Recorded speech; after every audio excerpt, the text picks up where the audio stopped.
అందరూ కలిసి ఇంకా ఎంతైతే ఎక్స్ట్రా ఉన్నారో అది 50,000 ఎక్స్ట్రా ఉన్నారా, ₹1,00,000 ఎక్స్ట్రా ఉన్నారా, 4 లక్షలు ఎక్స్ట్రా ఉన్నారా, అదంతా కడితే తప్ప మేము ₹2 లక్షల ఇవ్వమనే నిబంధన పెట్టి. రెండో మాట ఏం చెప్తున్నారు, ఇవాళ పెద్ద కుటుంబాలు కాకుండా చిన్న కుటుంబాల్లో కూడా భార్య పిల్లలు అసలు ఏర్పడని ఉమ్మడి కుటుంబం అయినప్పటికీ కూడా వాళ్ళకు కూడా మన నా భార్యపేట 90,000 ఉన్నది, మా భర్తపేట 1,40,000 ఉన్నాయి అంటే ఎవరిది వాళ్ళకు రుణమాఫీ జరగదు ఇక్కడ. భార్యపేట రుణమాఫీ 90,000, భర్తపేట రుణమాఫీ జరగదు ఇక్కడ. మళ్ళీ భార్యాభర్త ఇద్దరిది కలిపి ₹2 లక్షల వరకే తప్ప ఇంత తెలియదు. దీనిలో ఇంకొక కిరికిరి ఏం పెడుతున్నారు, మేము ఎప్పుడైతే అనౌన్స్ చేసినామో సోనియా గాంధీ గారి బర్త్డే డిసెంబర్ 9వ తారీఖు లోపు వరకే మా తప్ప ఆ తదుపరి ఉన్న వడ్డీ అంతా కూడా మీరే కట్టుకోవాలి. అనౌన్స్ చేసింది మీరు, డబ్బులు మీరు ఆనాడు ఇవ్వలేదు, 8 నెలల తర్వాత మీరు ఇస్తున్నారు. 8 నెలల తర్వాత ఇస్తున్నది బాధ్యులు మీరే అయినప్పుడు రైతుల దగ్గర మళ్ళీ వడ్డీ ఎట్లా వసూలు చేస్తారో రేవంత్ రెడ్డి గారి ప్రభుత్వం సమాధానం చెప్పాలని చెప్పి నేను డిమాండ్ చేస్తాను. ఇవాళ అసలు కథ ఏంటంటే ఉద్యోగులు, ప్రభుత్వ ఉద్యోగులు, రిటైర్డ్ ఉద్యోగులు లేదా రేషన్ కార్డు లేని వాళ్ళు ఐటీ రిటర్న్ చేసేవాళ్ళు ఈ మధ్య మీరు చూస్తూ ఉన్నారు. ఇవాళ మీరు కూడా ప్రెస్ వాళ్ళు కూడా ఒక కారు కొనుక్కుందామని పోయినా, మీ అబ్బాయికి ఏదైనా ఫారెన్ పంపాలని రుణం పొందాలని ప్రయత్నం చేసినా, ఏదైనా ఇల్లు రుణం తీసుకోవాలని చెప్పి ప్రయత్నం చేసినా, ఎడ్యుకేషన్లో తీసుకోవాలని ప్రయత్నం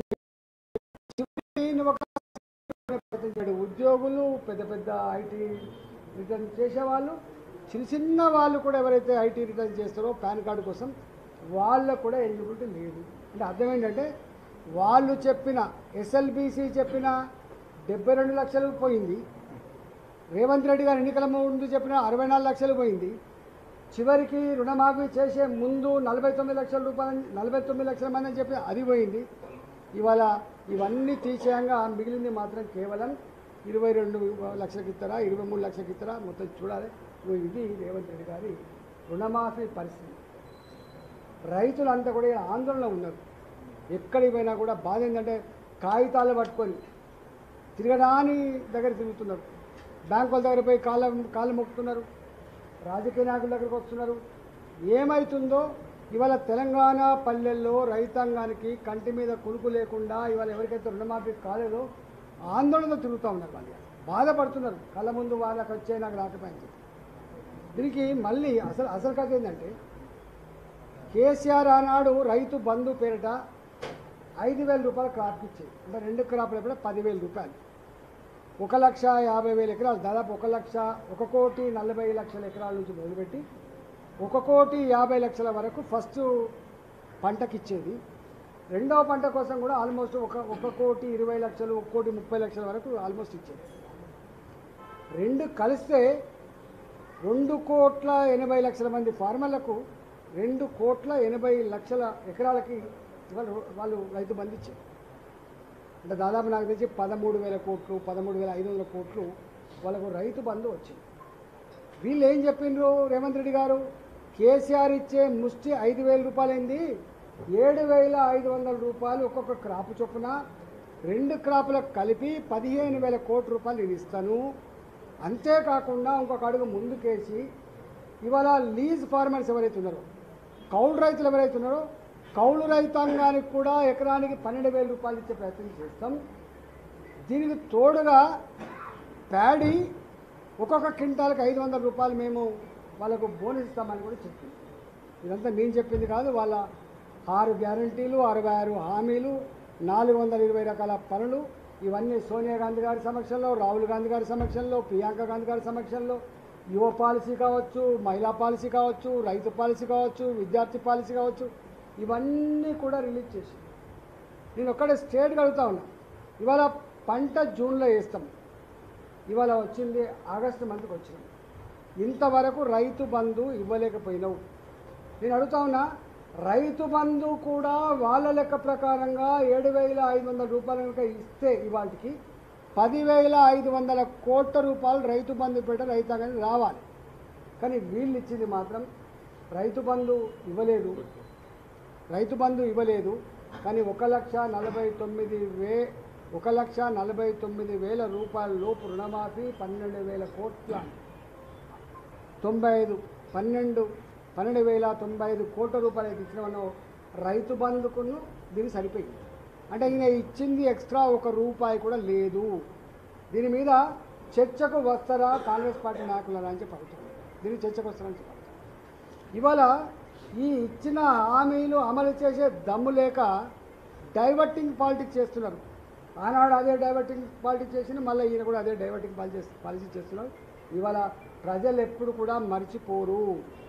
ఇవాళ ఏ గ్రామానికి పోయినా నా 2,500 రూపాయల మా మహిళలకు ఇచ్చే వృత్తి గౌరవ వేతనం ఎప్పుడు వస్తుందని చెప్పి వాళ్ళు ఎదురు చూస్తున్నారు. ఏ గ్రామానికి పోయినా కూడా ఇలా పెన్షన్ పొందే వాళ్ళు 4,000 రూపాయల పెన్షన్ ఎప్పుడు వస్తుందని చెప్పి వాళ్ళు చూస్తున్నారు. ఏ గ్రామానికి పోయినా హ్యాండిక్యాప్డ్ వాళ్ళు 6,000 రూపాయల పెన్షన్ కోసం వాళ్ళు ఎదురు చూస్తున్నారు. ఏ కాలేజీ అమ్మాయిని అడిగినా కూడా నాకు స్కూటీ ఎప్పుడు వస్తుందని చెప్పి వాళ్ళు ఎదురు చూస్తున్నారు. ఇట్లా ఏ హామీలు అయితే ఇచ్చిందో వాళ్ళందరూ కూడా ఎదురు చూస్తున్నారు. వీళ్ళు అనుకుంటున్నట్టుగా మర్చిపోయే ప్రసక్తి లేదు. నీవు పేపర్లను మేనేజ్ చేసి, టీవీలను మేనేజ్ చేసి, ఇలా పతాక శీర్షికలలో తాటికాయాలంత అక్షరాలతోటి నువ్వు సంబరాలు జరుపుకున్నటువంటి అవన్నీ కూడా వేస్తే రైతాంగానికి కడుపు నిండట్లేదు. రైతాంగానికి ఇవాళ నువ్వేదో గొప్ప చేస్తున్నట్టు ఫీలింగ్ లేదు. కాబట్టి నేను స్ట్రేట్గా అడుగుతా ఉన్నా, మీరు ఆనాడు మేనిఫెస్టోలో రాసుకున్న ప్రకారంగా రైతాంగానికి 4 హామీలు ఇచ్చిండ్రు. 1వ హామీ అన్కండిషనల్గా మీరు ఆనాడు ఏదైతే చెప్పిందో రైతాంగానికి 2 లక్షల రూపాయల లోపు రుణమాఫీ చేయమని చెప్పి డిమాండ్ చేస్తున్నాం. 2వ డిమాండ్ చేస్తున్నాం రైతాంగానికి, కౌలు రైతాంగానికి. రైతులకేమో 15,000 రూపాయల ఎకరానికి, కౌలు రైతాంగానికి 12,000 రూపాయలు బేషరతుగా వాళ్ళకు ఈ ఫస్ట్ పంట కింద ఇవ్వాలని చెప్పి డిమాండ్ చేస్తున్నాము. నంబర్ 3 ఇవాళ సన్న వడ్లు, దొడ్డు వడ్లు ఇట్లాంటివి కాకుండా వడ్లకు 500 రూపాయల బోనస్ ఇవ్వాలని చెప్పి నేను డిమాండ్ చేస్తున్నా.